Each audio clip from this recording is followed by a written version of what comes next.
Always special when we get to do Fast Talk post races at Charlotte Motor Speedway.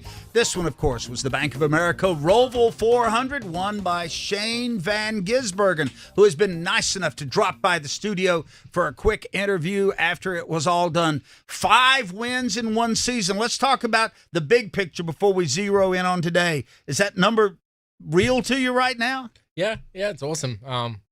Excellent day. Really cool to add to it, and been working hard on everything, but our road course stuff's getting better and better, so it's pretty special to execute all of them, and or all but one, and amazing year. You know, Justin Marks brought you over to this program because he knew what you were capable of on road courses.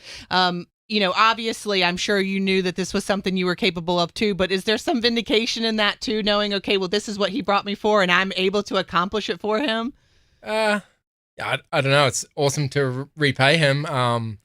Amazing what he did, and believed in me to bring me over here and know that I could be successful. And he was obviously very patient. Start of the year, it was a difficult start, especially on the ovals. And yeah, just his support and belief in me, and also the 88 team is, what an amazing guy. And then hopefully these races have gone away to repay him a bit. Shane, when it was all said and done, you won by this big margin, almost 16 seconds. But it looked like you really had to put in a lot of work today to win by this one, especially for a great battle there for 3 or 4 laps with Kyle Larson. Describe what was going on there. Yeah, I believe we had something not quite right, whether we changed something, started stage 3. So all of a sudden I just couldn't take off, and I had no grip, and they both passed me. They were driving really well, but I kept slipping back through the field. 3rd and 4th were catching, and it was a real battle. And then as soon as we put the next set of tires on, I was just back to normal. And so not sure if we had a dud set of tires or we misjudged something. And then, the last 2 stages, the car was awesome again, and I had the speed advantage back, and great racing with Kyle and Christopher. They were both driving well and got pretty aggressive, but hopefully that made it good to watch. I saw Larson got up on 2 wheels there when he got by you over in the chicane on the backstretch. Yeah, he punted me pretty good, but maybe I deserved it. I don't know, but I haven't watched it back, but I had a lot of fun, and hopefully it made it a good race.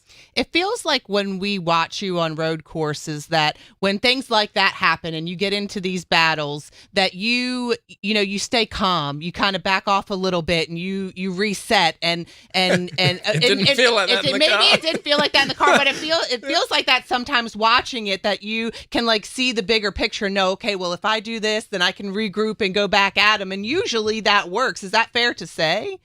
I don't know. I just go flat out. But I think the second time, or the last time I got back to him, I caught him so fast he kind of just put the white flag up, So that was a cool feeling when he just let me go and kind of gave up. And then that's when you're away. So then I spent the next 10 laps praying the white flag wasn't going to come out. Or the yellow flag, sorry. So you knew kind of mentally at one point, okay, he's done. I've accomplished this. Yeah, when he just let me through the next time, I knew it was over. But the battles before that, he was charging hard, and the 20 caught back up to us again, and it was amazing racing. So, but at the end, I think he just ran out of tire. It seemed like every time you made a pass today, it was in the hairpin. Do you feel like that was your strongest part of the racetrack? No, I think the back straight was probably where I made the most passes. We were really strong there in the second stage where we had to start in the mid-pack, and into the back straight chicane, I could outbrake people there. My car was really strong under brakes. It doesn't seem that long ago, the first Chicago street course race, when here's this guy from New Zealand, comes out of literally nowhere. The TV announcers couldn't even pronounce your name correctly. So that's kind of how you got SVG hung on you, I think, to now winning 5 road course races in a row. What has that small snippet of time been like for you, Shane?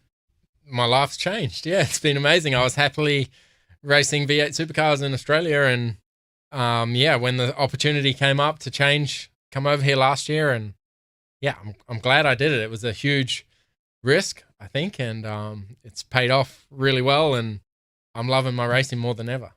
And we obviously know that we don't only race road courses here in NASCAR, but you have really, I think, gained a lot of experience on the ovals, and you're starting to see that pay off. And I think especially when we go back to ovals this year for the second time, you have that more experience, you have that playbook. How is that feeling for you? yeah, I think you nailed it on the head. It's all experience and time. All these tracks are new to me and they look easy on paper, but there's not. There's so many little details about the tracks which makes them work, and it's going to take me time to keep getting better. And I really feel like we have. I think our last few weeks we've been fast and we've shown glimpses from mid-year onward, and now it's finally starting to come together.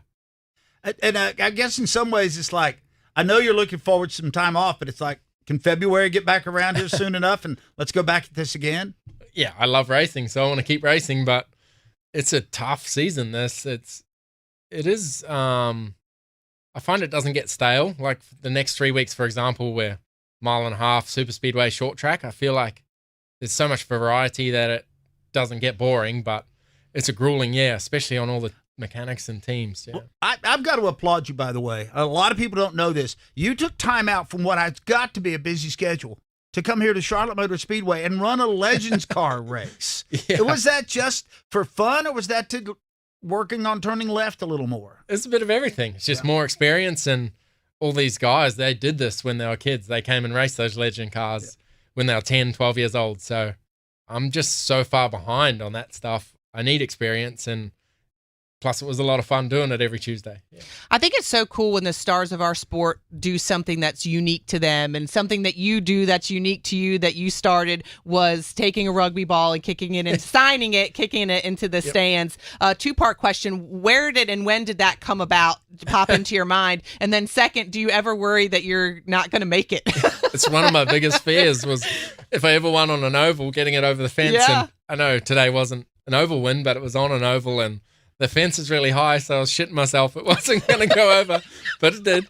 But yeah, that's just the Trackhouse thing. Someone come up with it, and Ross smashes the watermelon, Daniel does the pinata, and I kick a rugby ball, which is our national sport. So it's cool to pay the respect to home, I guess. I think you could get like Dick's Sporting Good to sponsor your car. Yeah, well, we're trying to get a custom rugby ball by Gilbert, who makes the balls, and that'll be cool to just. If they're only balls that I kick over, that'd be cool for people to get. Oh, that'd be awesome. Yeah. I'm glad you guys are working on that. Shane, thanks a lot for dropping by. I know you've had a very long day and it was a challenging race, but congratulations on 5 road course victories this year. You got all but the first one, man. That's a great accomplishment. Appreciate it. Thank you, guys. Shane Van Gisbergen, the winner of the Bank of America Roval 400.